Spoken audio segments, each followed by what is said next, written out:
I was 10 years old when my mother pulled me out of school to become my brother's full-time caretaker. I remember the exact moment because I was holding my spelling bee trophy when she said it. "Zoe, we need to talk."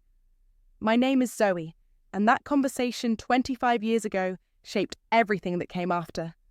But I'm getting ahead of myself. "Dr. Fox, we're losing him." The monitors screamed around me as I worked my hands inside the patient's chest cavity. 8-year-old boy, car accident, internal bleeding that wouldn't stop. His heart kept trying to quit on me. "Not today," I whispered, my fingers finding the tear in his hepatic artery. "Suture." The OR fell silent except for the steady beep of machines. I've performed this surgery hundreds of times, but it never gets easier when they're children. Maybe because I know what it's like to have your childhood stolen. "Beautiful work, Dr. Fox." My resident handed me the final suture. "His parents are going to cry when they see him wake up." I nodded, peeling off my gloves. Parents crying with relief instead of disappointment. What a concept. 25 years ago, my mother sat me down at our kitchen table with my father standing behind her like a silent sentinel. Miguel was upstairs in bed, coughing dramatically every few minutes to remind us he existed. "Your brother needs you," Mum said, not looking at my trophy. "The doctors say his condition is getting worse. He needs constant care, and I can't do it alone anymore." "What about school?" I asked. "School can wait. Family comes first." Dad shifted his weight, but said nothing. He never said much when it came to family decisions. That was Mum's department. "But I like school. I'm good at it." "You're good at taking care of people too. That's more important for a girl." I set my trophy down carefully. Even at 10, I understood this wasn't a discussion. It was an announcement. "Mrs. Patterson from next door will homeschool you a few hours a week," Mum continued. "But Miguel needs someone with him all day, someone who cares about him." The implication hung in the air like smoke. If I refused, I didn't care about my sick brother. What kind of monster would that make me? "Okay," I said. Mum smiled for the first time in weeks. "Good girl." I never went back to school. "Dr. Fox?" My assistant's voice pulled me back to the present. "There are some people here to see you. They say they're your parents." I was washing my hands in the scrub room, watching the water run pink down the drain. Blood always finds a way to linger under your nails, no matter how hard you scrub. "My parents?" "They're in the lobby. Should I tell them you're in surgery?" I dried my hands slowly, considering. I hadn't spoken to my parents in 3 years. The last time was Miguel's birthday party, where they spent 2 hours explaining why I should pay for his latest business venture. Some app idea that would change everything if I just believed in family. "No, send them to my office. I'll be right there." I walked through the halls of my clinic, past the photos of young women I'd sponsored through medical school. Desiree's graduation picture caught my eye. She'd been pulled out of school at 12 to care for her grandmother. Now she was finishing her residency in pediatrics. Funny how patterns repeat until someone decides to break them.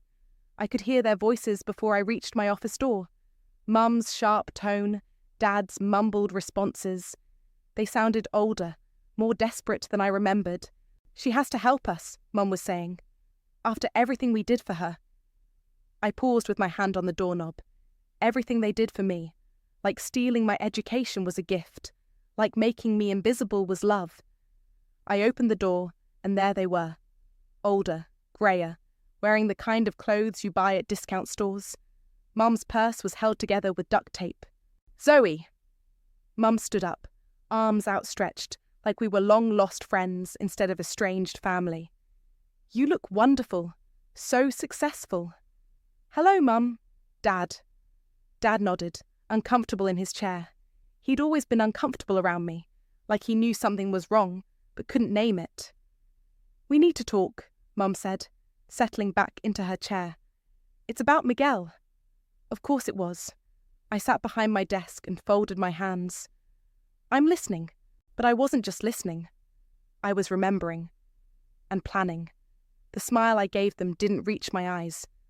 "Miguel's in trouble," Mum said, clutching her taped purse. "Real trouble this time." I leaned back in my chair. "What kind of trouble?" "He owes money, a lot of money, and his health is getting worse again." Dad finally spoke up. Gambling debts and some business thing that went bad. How much? Mum's eyes darted to Dad. 80,000. I didn't flinch. I'd learned not to show emotion around them years ago. That's a lot of money. We lost the house, Dad said quietly. Had to sell it to pay some of it off. We're living in a motel now. The house where I'd scrubbed floors on my hands and knees while Miguel played video games upstairs. Where I'd cooked dinner every night starting at age 11 while he complained the food was too hot, too cold, too spicy, too bland. I'm sorry to hear that. Mom leaned forward. Zoe, we raised you. We gave you everything. Now we need you to help us. Everything. I almost laughed. They gave me everything except an education, a childhood, or a choice. What exactly are you asking me to do? Pay off his debts, Mom said, like it was obvious. You're a doctor. You have money. And then what? He runs up more debts? He's learned his lesson, Dad said, but his voice lacked conviction. My phone buzzed. Miguel's name flashed on the screen. That's him now, Mom said eagerly. Answer it. He wants to talk to you. I picked up. Hello, Miguel. Zoe, finally. Mom and Dad are there, right? Good. Listen, I need you to wire me 50 grand today. Today, Zoe. These guys aren't messing around. $50,000. Yeah, and that's just to buy me time. Look, I know we haven't talked much lately, but you owe me. You owe all of us. Where would you be without us?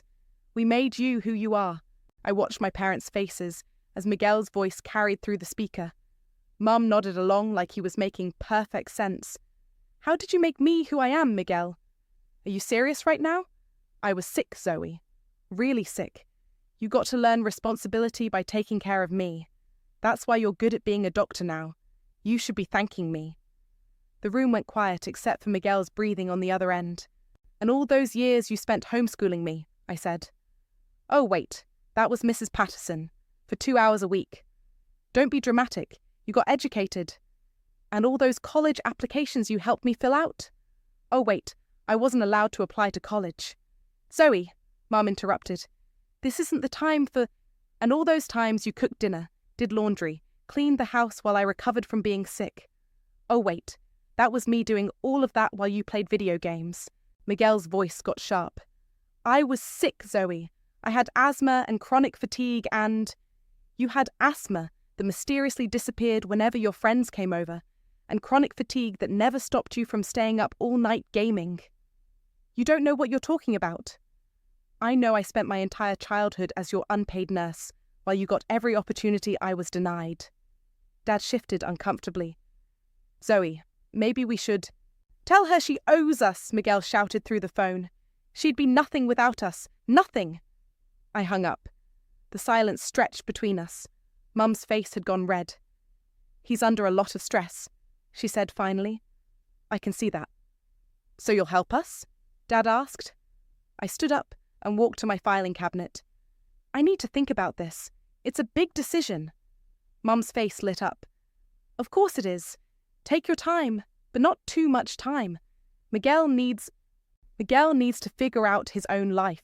He's 38 years old. Family helps family, Mum said firmly. That's how we were raised. Is it? I pulled out a thick folder from my cabinet. Because I remember being raised to serve, not to be served. What's that? Dad asked, eyeing the folder. Research. I like to be thorough. I sat back down. Give me a few days to review my finances. I'll call you. Mum practically bounced in her seat. Oh, Zoe. Thank you. I knew you'd come through, you always do.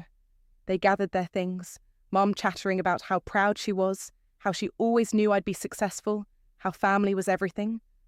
After they left, I locked my office door and opened my laptop. The folder labelled Operation Foxfall contained years of documentation. Bank records, legal research, recorded conversations. I'd been preparing for this day for a long time. My phone buzzed with a text from Miguel. Don't screw this up, Zoe. I know where you live. I smiled and added the screenshot to my folder. Some people wait for karma. Others make their own. I was 12 when I found the biology textbook in Mrs. Patterson's trash. You're throwing this away? I asked, pulling the worn book from the garbage bag. Mrs. Patterson looked embarrassed.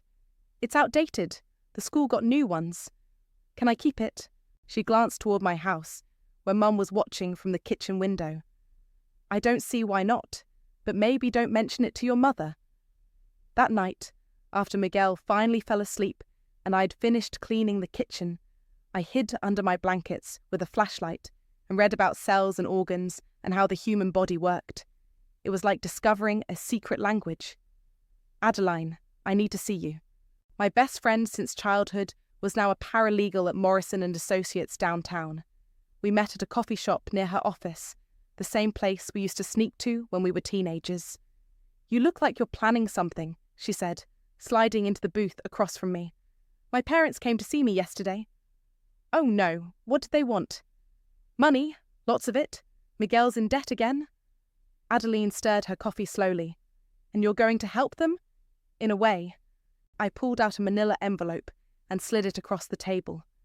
I need you to look at these documents, legally speaking. She opened it, and her eyebrows shot up. Zoe, this is comprehensive. How long have you been collecting this stuff? Years. Every time they asked for money, I documented it.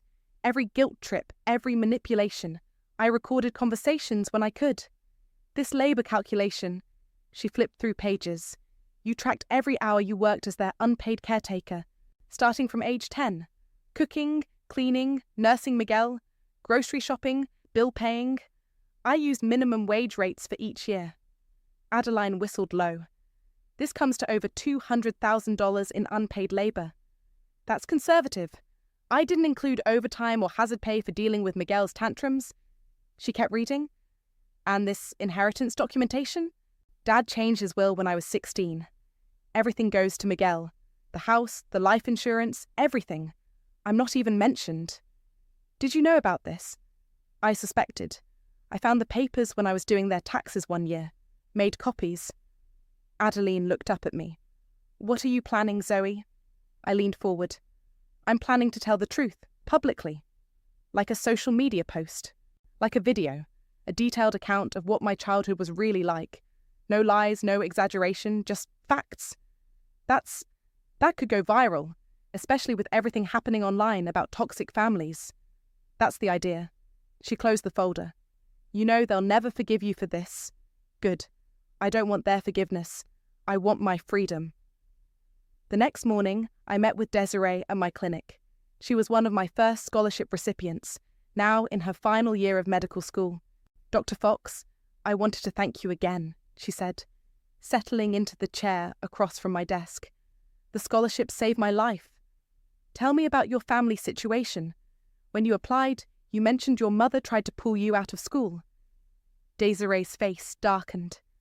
When I was 14, my grandmother got sick and Mum said it was my job to take care of her. Said girls were better at caregiving. What changed her mind? Your foundation. I showed her the website, all the success stories. She saw what happened to other girls who got trapped in that cycle. She didn't want that for me. I nodded, making notes. And your grandmother? We hired a professional caregiver. Turns out she got better care from someone trained to do the job. Imagine that. Desiree laughed. Mum actually apologized to me last year. Said she was just repeating what her mother did to her. Breaking the cycle is hard. After she left, I sat in my office, testing camera angles on my laptop. I'd written and rewritten my script a dozen times, pulling details from old diaries I kept hidden under my mattress as a teenager. My phone rang. Miguel again. Zoe, what's taking so long? I need that money today. I'm working on it. Work faster. And don't think about trying to negotiate with these guys. They don't negotiate. What guys, Miguel? None of your business. Just get me the money. Actually, it is my business if you're asking me to pay for it. He was quiet for a moment. Look, I made some bad investments, and maybe I borrowed money from people I shouldn't have. But that's not the point. The point is, you have money, and I need it. Why me? Why not Mum and Dad? Are you kidding? They're broke. They spent everything trying to help me. They sold their house to help you. Yeah, and it wasn't enough. That's why I need you. What makes you think I owe you anything? Because you're my sister. Because we're family. Because I was sick. and you got to be the hero taking care of me.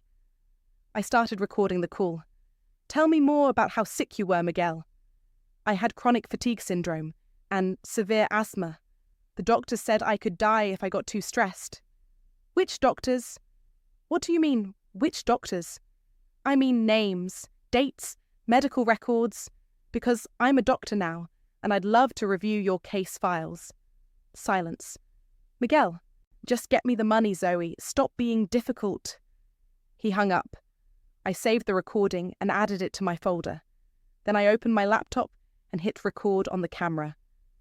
My name is Zoe, and I want to tell you about my family. The pounding on my apartment door started at 11 p.m. Zoe, open up. I know you're in there. Miguel's voice carried through the hallway, slurred and angry. I activated the security cameras I'd installed last month and watched him stumble against my door. Zoe, we need to talk. I opened the door but kept the chain lock engaged. You're drunk. So what? I'm also broke and desperate thanks to you. Thanks to me? You're stalling. Mum and Dad said you'd help, but it's been 3 days and I haven't seen a penny. Through the crack in the door, I could see his bloodshot eyes and wrinkled clothes. He looked like he'd been sleeping in his car. Where are you staying, Miguel? That's not your problem. Your problem is getting me my money. Your money? He pushed against the door. Let me in. We're family. We should talk face to face. I closed the door, removed the chain, and opened it again. He stumbled inside, reeking of alcohol and desperation. Nice place, he said, looking around my apartment. Must be nice having all this while your family lives in a motel. Sit down before you fall down. He collapsed onto my couch. You know what your problem is, Zoe? You forgot where you came from. Where did I come from, Miguel? A family that loved you. A family that gave you everything. I sat across from him, my phone recording from the coffee table. What did you give me? I gave you purpose. Taking care of me taught you responsibility. It made you who you are. A surgeon? Yeah, you learned medicine by taking care of me. I learned medicine by stealing textbooks and studying in secret after you went to sleep. Miguel waved his hand dismissively. Same thing, is it? Because I remember you breaking my arm when I was 13. That was an accident. You threw a lamp at me because I wouldn't make you a sandwich. I was having an asthma attack. I couldn't breathe. You were having a tantrum because I was doing homework instead of waiting on you. Miguel stood up unsteadily. You're remembering it wrong. Am I?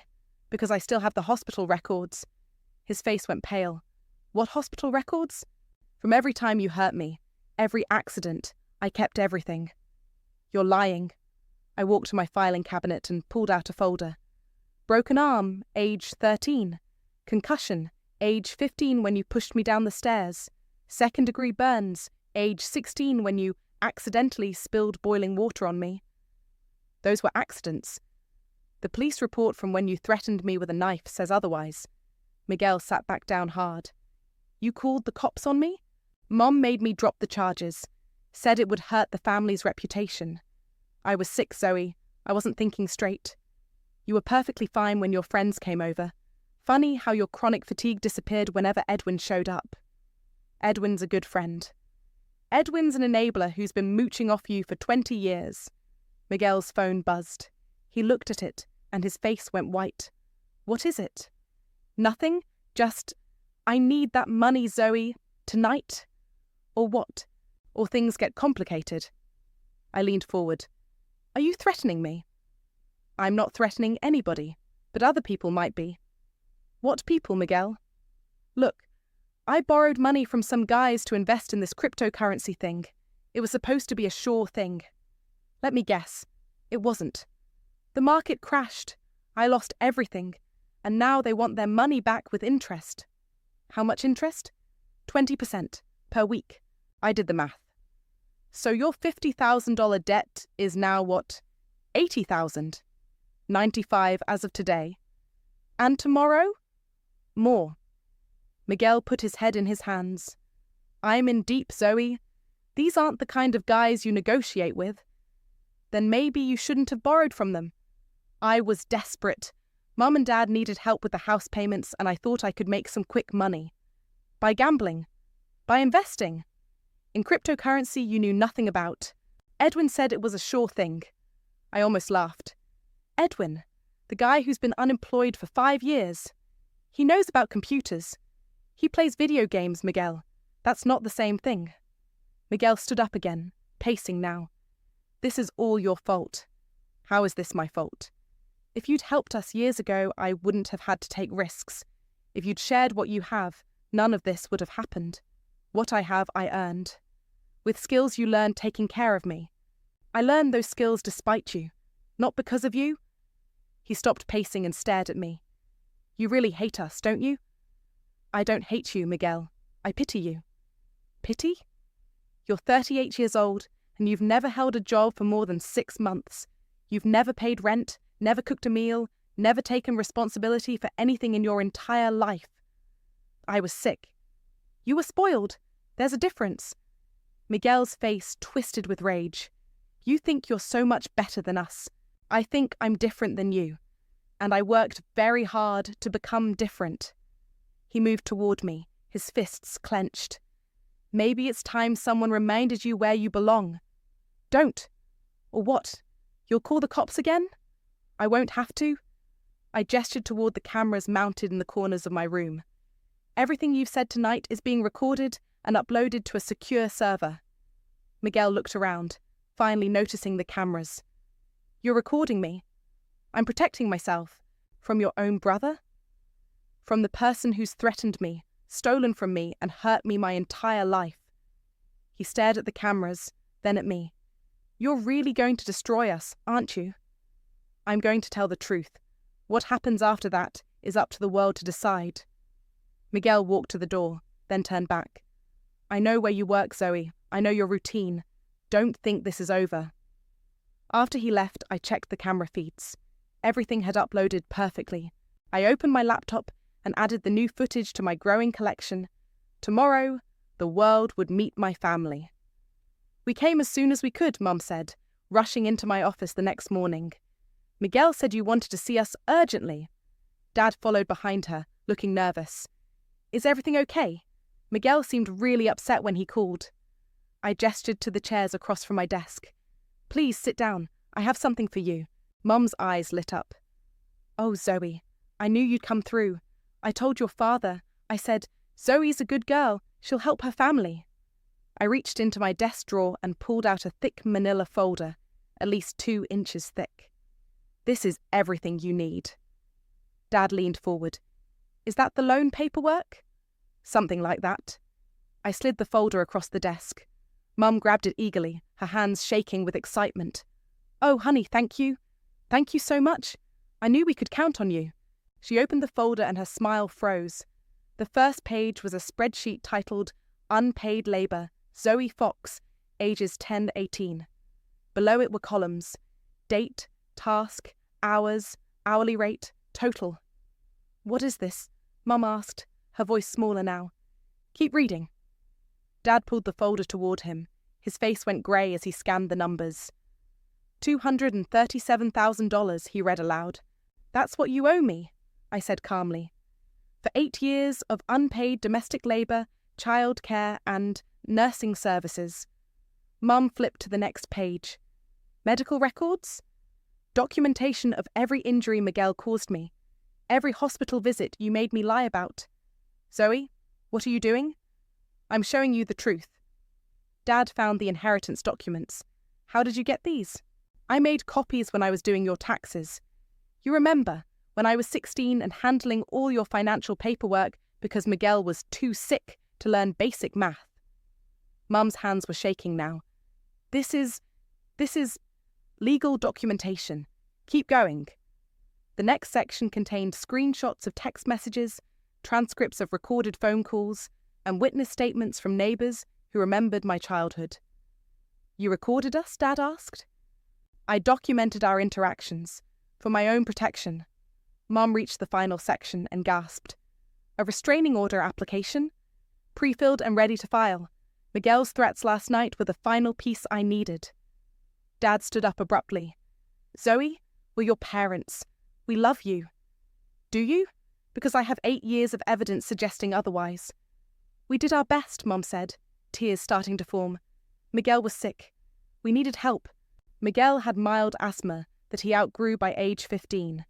I have his actual medical records now. Amazing what you can access when you're a doctor. But the chronic fatigue was never diagnosed by any physician. I called every doctor you ever took him to. Mum flipped frantically through the papers. There has to be some mistake. The only mistake was mine. I should have done this years ago. Dad sat back down heavily. What do you want from us? Nothing. That's the point. I pulled out another document. This is a legal emancipation from family obligations. I'm officially severing all financial and emotional ties. You can't do that, Mum said. We're family. Family doesn't exploit children for free labour. Family doesn't steal educational opportunities. Family doesn't cover up abuse. We never abused you. I opened my laptop and turned it toward them. The screen showed a video file titled, My Story, Zoe Fox. This goes live in 1 hour, I said. It's my complete testimony about growing up in this family. No lies, no exaggerations, just facts. Dad stared at the screen. You're going to ruin us. I'm going to tell the truth. If that ruins you, maybe you should have made different choices. Mum was crying now. Please, Zoe, don't do this. Think about what people will say. I've been thinking about it for 25 years. But Miguel needs help. He's in real danger. Miguel needs to face the consequences of his choices for the first time in his life. Dad leaned forward. What about us? We're old. We don't have anywhere to go. You have each other, and you have the skills you should have taught Miguel instead of enabling him. Mum wiped her eyes. I don't understand. We gave you everything. You gave me nothing. I took everything I have. I stood up and walked to the window. When I was 12, I found a biology textbook in Mrs. Patterson's trash. I taught myself from that book. When I was 15, I got a job cleaning offices at night so I could save money for college applications. When I was 17, I took the SATs in secret and applied to universities using a friend's address. We didn't know. You didn't want to know. It was easier to pretend I was happy being your unpaid servant. I turned back to face them. I put myself through college working 3 jobs. I got into medical school on merit and student loans. I built this clinic from nothing. Everything I am, I made myself. Dad was staring at his hands. We thought we were doing what was best. For Miguel. You were doing what was best for Miguel. I was just the collateral damage. Mum clutched the folder to her chest. So this is it? You're just going to abandon us? I'm going to live my life. The life I should have been allowed to live 25 years ago. And Miguel? Miguel can get a job, learn to take care of himself, figure out what the rest of us learned as children. I walked back to my desk and picked up my phone. You have 55 minutes before the video goes live. I suggest you use that time to decide how you want to handle the aftermath. Mum stood up shakily. Zoe, please, we're begging you. I begged you too. When I was 10 years old, I begged you to let me stay in school. Do you remember what you told me? She shook her head. You said family comes first. Well, I'm finally putting family first, my chosen family, the women I mentor, the colleagues who respect me, the friends who actually care about my well-being. Dad helped Mum toward the door. This isn't over, Zoe. Yes, it is. After they left, I sat back down at my desk and opened the video file. My face filled the screen, calm and composed. My name is Zoe, and I want to tell you about my family. I clicked publish. The video hit 1 million views in 6 hours.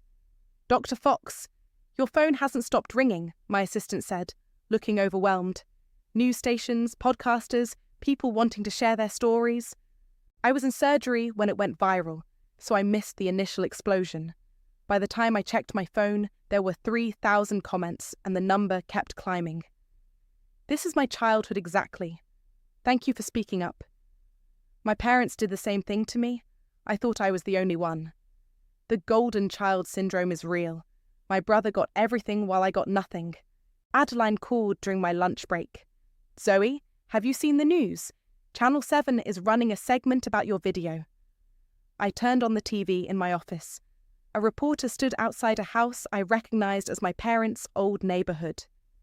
The viral video has sparked nationwide conversation about family dynamics and gender roles. We reached out to Sonia and Manuel Fox for comment, but they declined to speak with us. The segment cut to interviews with former neighbours. "I always wondered about that family," said Mrs. Rodriguez, from 3 houses down. "The little girl was always working, cleaning, taking care of everyone. Never saw her play with other kids." "The boy was trouble," added Mr. Kim from next door. "Always yelling, breaking things. The parents just let him do whatever he wanted." My phone buzzed with a text from an unknown number. "You're a lying bitch, and everyone will see through this eventually. Miguel." I screenshot it and posted it to my social media with the caption, "Exhibit A, how my brother responds to accountability." The screenshot got shared 10,000 times in an hour. That evening, Desiree called me at home. "Dr. Fox, I just wanted to say thank you. Your video, it's helping so many people realize they're not alone." "How are you holding up?" "Good. Great, actually. My mum called me after she saw it. She apologized again and said she's proud of me for breaking the cycle." "That's wonderful, Desiree." "There's something else. I've been getting messages from girls whose families saw your video. Some of their parents are actually reconsidering pulling them out of school." I sat down hard. "Really?" "Really. Your foundation's website crashed from all the traffic. Donations are pouring in." The next morning brought more surprises. My clinic's waiting room was full of reporters, but my security team kept them outside. "Dr. Fox," my receptionist said, "there's a woman here who says she's your aunt. Carmen something." I hadn't spoken to my father's sister in 15 years. She was waiting in the consultation room, looking older but still sharp. "Zoe," she said, standing to hug me. "I saw your video. Aunt Carmen, I'm surprised to see you. I should have come sooner. Should have said something years ago." She sat back down, wringing her hands. "I knew what was happening. We all knew. But your parents, they made it seem like you were happy to help. Were you happy to help when you were forced to?" Her eyes widened. "How did you know about that?" "Because patterns repeat in families. What did your parents make you sacrifice for your brothers?" Carmen's voice got quiet. "Nursing school. I wanted to be a nurse, but they said the family needed me to work in the store. Said my brothers needed the education more." "And you never got to go back to school?" "Never. I worked in that store for 40 years while my brothers became a lawyer and an accountant." We sat in silence for a moment. "I'm proud of you," she said finally, "for speaking up, for getting out. It's not too late for you either." She laughed sadly. "I'm 72, Zoe. So? You could still take nursing classes, volunteer at hospitals, use your experience to help other women." Carmen looked thoughtful. "Maybe I could." That afternoon, Miguel made his biggest mistake yet. He went live on Facebook, drunk and ranting. "My sister is a liar and a manipulator," he slurred into his phone camera. "She's trying to destroy our family because she's jealous that I was the favourite. She was never that sick, never that overworked. She's making it all up for attention." The live video got ugly fast. Miguel called me names I won't repeat, claimed I was mentally ill, and said I owed him money because family is family. But the worst part came at the end. "I know where she works. I know where she lives. Maybe it's time someone reminded her that actions have consequences." The video was shared thousands of times before Miguel sobered up enough to delete it. But the internet is forever. By evening, I had a stack of screenshots and a lawyer on the phone. "This is clear harassment and intimidation," my attorney said. "Combined with his previous threats, we have grounds for a restraining order and possibly criminal charges. File everything. Are you sure? This will make things very public, very messy. They're already public and messy. Now they're going to be legal too." The next morning, the headlines read, "Viral video doctor files restraining order against brother." Miguel's response was posted on his social media within hours. "She's trying to have me arrested now. This is what happens when you tell the truth about narcissistic sisters." The comment section tore him apart. "Dude, we all saw your threatening video. You did this to yourself." This is exactly the entitled behaviour she was talking about. "Get help, man. Seriously." My parents released a statement through a family friend. "We are heartbroken by these public attacks on our family. We love both our children and hope for healing." I didn't respond publicly, but privately I added their statement to my legal file. Some people never learn, but the world was watching now, and the world was taking notes. The call came at 3 a.m. on a Tuesday. "Is this Dr. Zoe Fox?" "Yes, this is Mercy General Hospital. Your brother Miguel was brought in an hour ago. Overdose. He's stable, but he's asking for you." I sat up in bed. "What kind of overdose?" "Prescription painkillers mixed with alcohol. Are you his emergency contact?" "No. Try my parents, Sonia and Manuel Fox." "We did. They said to call you." Of course they did. I arrived at the hospital 40 minutes later. Miguel was awake, hooked up to monitors and an IV. He looked smaller somehow, deflated. "Zoe," he said when he saw me. "You came." "The hospital called. I didn't think you would come, after everything." I pulled up a chair but didn't sit. "What happened, Miguel?" I couldn't take it anymore. The debt, the threats, everyone online calling me a loser. I just wanted it to stop. "So you tried to kill yourself?" "I don't know. Maybe. I just took some pills and drank some whiskey and hoped I wouldn't wake up." The heart monitor beeped steadily between us. "Where are Mum and Dad?" "They're broke, Zoe. Living in some crappy motel. They can't afford to miss work." "What work?" "Dad's doing night security at a warehouse. Mum's cleaning offices." I almost laughed. "So they're doing exactly what I did when I was 17. Miguel's face crumpled. "This is all my fault, isn't it?" "What do you think?" "I ruined everything. The family, the house, everything." "You made choices, Miguel. Bad choices." "I was sick." "You were enabled. There's a difference." He was quiet for a long time. Then, "Was I really not that sick?" "You had mild asthma that you outgrew. Everything else was either exaggerated or made up.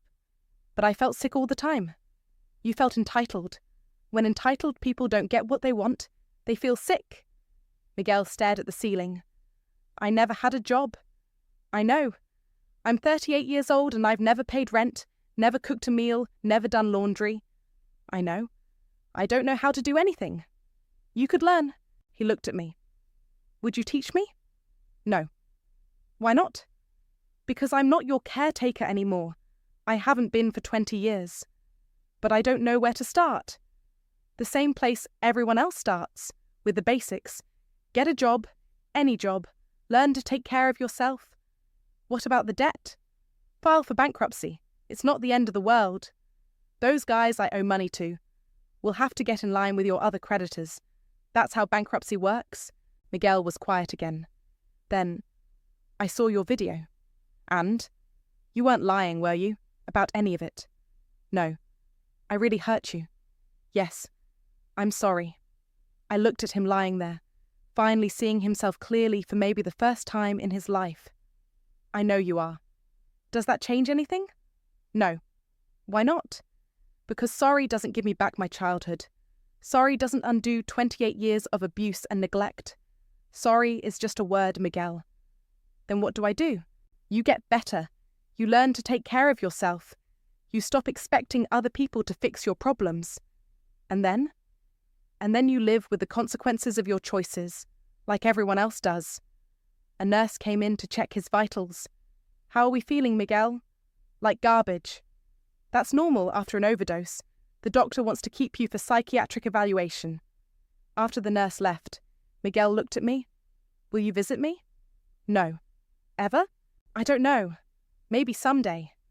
If you actually change." "How will you know if I've changed?" "I'll know when you stop asking me to fix your life and start fixing it yourself." I stood up to leave. "Zoe?" "What?"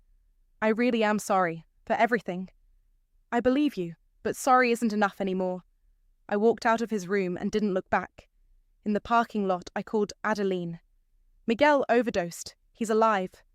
"Oh my God, are you okay?" "I'm fine. He's going to be fine too.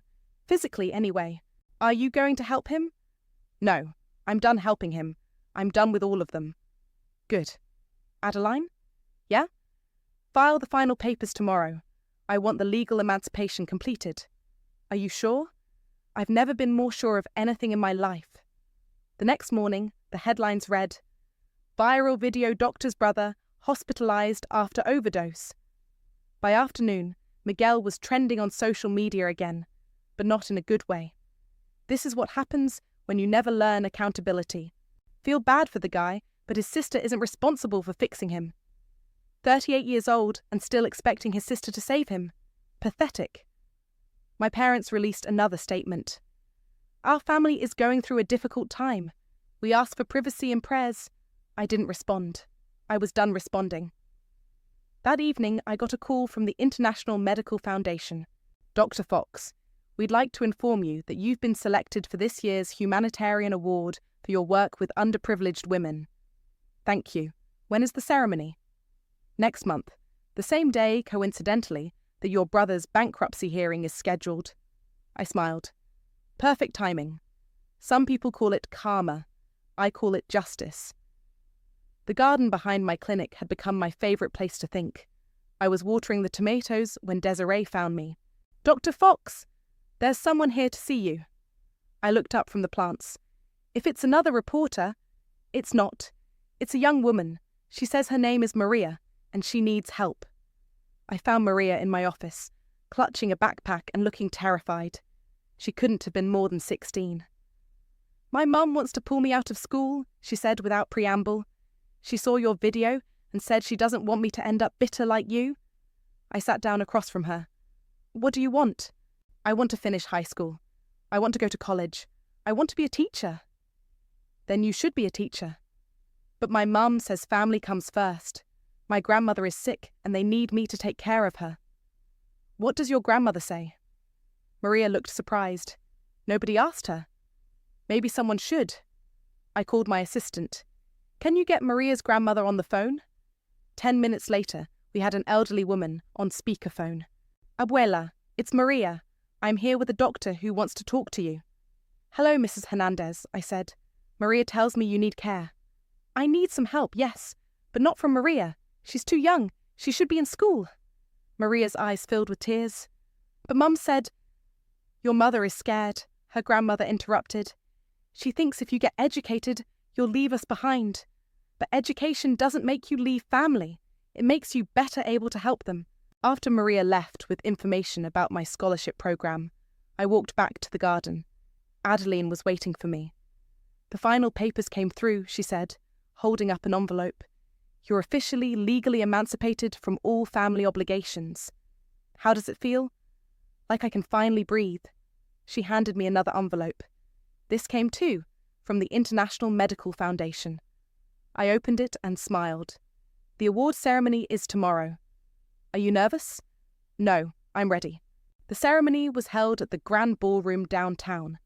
I wore a simple black dress and my grandmother's pearl earrings, the only thing my parents never tried to take from me. Dr. Zoe Fox, the presenter announced, for her groundbreaking work in supporting young women's education and her courage in speaking truth about family trauma. The applause was thunderous. I walked to the podium and looked out at the audience. In the front row sat Desiree, Maria, and a dozen other young women from my foundation. Thank you, I began. This award isn't just mine. It belongs to every woman who refused to accept that her dreams were less important than someone else's comfort. I paused, seeing faces in the crowd nodding with recognition. 6 months ago, I told my story publicly for the first time, not for revenge, but for truth, because silence protects the wrong people. More applause. Today, my foundation has helped over 300 young women stay in school. We've prevented dozens of families from repeating cycles of exploitation. We've shown that breaking free isn't selfish, it's necessary. After the ceremony, I was surrounded by people wanting to share their stories, ask for advice, or simply say thank you. Dr. Fox? A young man approached me hesitantly. I'm David. I saw your video, and I think I might be like your brother. What do you mean? I'm 25 and I still live with my parents. My sister takes care of everything while I play video games and complain about being depressed. What are you going to do about it? I got a job, starting Monday, and I'm moving out next month. Good for you. I wanted to thank you. Your story made me realize I was the problem. As the evening wound down, I stepped outside for air. My phone buzzed with an email notification. The subject line read, "We still love you." It was from my mother. I stared at the message for a long moment, then deleted it without opening it. Dr. Fox? Desiree appeared beside me. Everything okay? Everything's perfect. The other women wanted me to ask you something. What's that? We're having a dinner next week, all the scholarship recipients. We wanted to know if you'd join us. I smiled. I'd love to. We call ourselves the Fox Foundation family. The Fox Foundation family? Yeah. We figured if you could choose your family, we could too. I looked at these young women, brilliant, determined, free to chase their dreams, because someone finally told them their dreams mattered. I can't think of a better family to belong to. As we walked back inside together, I realized something had shifted. The weight I carried for 28 years was finally gone. Not because my biological family had changed, they probably never would, but because I'd found something better. I'd found my people. I'd found my peace. I'd found my freedom. And I'd learned the most important lesson of all. Sometimes the greatest act of love is walking away. The garden would be beautiful this spring. I was finally free to tend it,